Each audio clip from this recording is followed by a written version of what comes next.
Manipur da thokliba lan asigi warashin ama puraknaba khonabagi mahuta India government ki yathang ngaiduna leiriba Manipur lenga ki lichet ase miyamna khangduna leibagi pankhai leitre athubada warashin ama puraknaba khonadrabadi miyamna aroiba pandhung amagi waref lounaba sem saba loire haina singjamai singa makas thalai apunba love sanulal gi general secretary akoizam santina fongdokre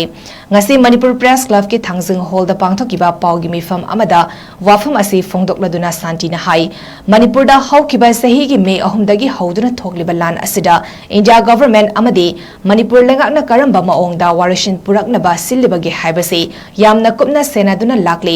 loinana hayengdagi famba haugadoriba parliament mifam asida lan asigi warashin ama puraknaba miyamna yaba waref ama lauduna India government da Manipur gi speaker na cherol ama thagadabani Manipur da mahausadagi leminaraklaba yalhomi furuf khudimak maset tana thugainaba silakliba asi laibak thibani lan asigi warashin ama puraknaba khonabada lengakna lauriba thodang loba ngamdrabadi leibak miyamgi achoba khongsang ama lakani amadi lan asina maram ojuna mayum makai maina tumna thadok pikhraba miyoi listing kayana hauzik sangjafam lauduna lariba relief camp singdagi makoi gi yumda karamba matamda hanjil hangani habigi akangnaba matam ama India government amadi Manipur lengakna laptop piba amadi makoida thazaba ama pibagi waref lobiyu hainasu fongdoki Manipur da thokliba lan asigi warashin ama puraknaba khonabagi mahuta India government ki yathang ngaiduna leiriba Manipur lenga ki lichet ase miyamna khangduna leibagi pankhai leitre athubada warashin ama puraknaba khonadrabadi miyamna aroiba pandhung amagi waref lounaba sem saba loire haina singjamai singa makas thalai apunba love sanulal gi general secretary akoizam santina fongdokre